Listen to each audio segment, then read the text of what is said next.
አንተን አያሳጣኝ አንተን እያለች ነው ሩታ እንግዲህ መንገድ ላይ ሆና ቪዲዮ ለቃለች።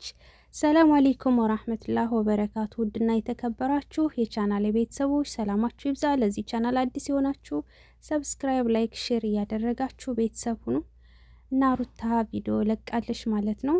አንተን አያሳጣኝ አንተን እያለች ነው እንግዲህ ፍቅሩ ሊለቀኝ አልቻለም፣ ካላንተ መኖር አልችልም፣ ልረሳህ ከብዶኛል እያለች ነው ማለት ነው። እና መንገድ ላይ ሆና እያለቀሰች፣ በነገራችን ላይ አታልቅሽ ማለት ነው። ማልቀስ ጥሩ አይደለም። ከዚህ በፊትም አብርሽ ታስታውሱ ከሆነ የሩታን ፎቶ ይዞ ጠርሙስ ይዞ ቪዲዮ ለቆ ነበረ በፊት የዛሬ ስንት አመት ሜቢ የዛሬ 2 አመት ኦር ምናምን ብቻ ከአመት በፊት ማለት ነውና አሁን ደግሞ ተራዋን ሩታ መንገድ ላይ ሆና እንግዲህ እንደምታዩት አንገቷን ጭምር እየደፋች ነው ያለችው ማለት ነው። ሁሉም ያልፋል።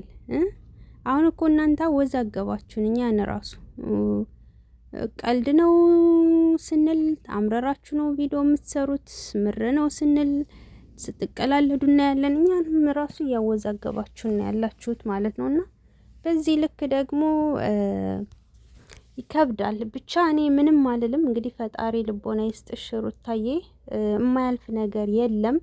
ዛሬ ያለቀሱት ነገ ደግሞ ቀና የሚሉበት ቀን ይመጣል። ዛሬ የኮሩት ነገ ደግሞ የሚያለቅሱበት ቀን ይመጣል ማለት ነው። ጊዜ ተለዋዋጭ ነውና አንቺ ራስሽን ጠብቂ። በዚህ ልክ ደግሞ መንገድ ላይ ወተሽም ደግሞ እንባሽን ማን ደስ ይበለው ብለሽ ነው የምታሳየው? ለማን ብለሽ ለማን አባቱ ብለሽ በዚህ ልክ እና ለማንኛውም ሁሉም አላፊ ነው። ስንት ነገር አልፈሻል እንኳን ይሄንን። ስለዚህ ጠንከር ብለሽ ጉዞ ወደፊት ማለት ነው። ጭራሽ ደግሞ መንገድ ላይ ይከብዳል። ማንን እየጠበቅሽ ነው? አብርሽ የሆነ ቦታ ሄዶ እሱን እየጠበቅሽ ነው?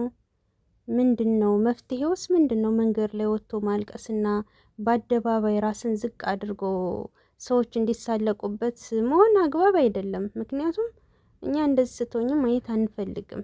እኛ እንድንኮራብሽ ልታኮሪ ነው የምንፈልገውና ሁሉም ነገር አላፊ ነው። ለማንም ብለሽ እንባሽን ማፍሰስ የለብሽም። ወንድምየውስ የት ነህ? የት ገባህ? የት ነህ?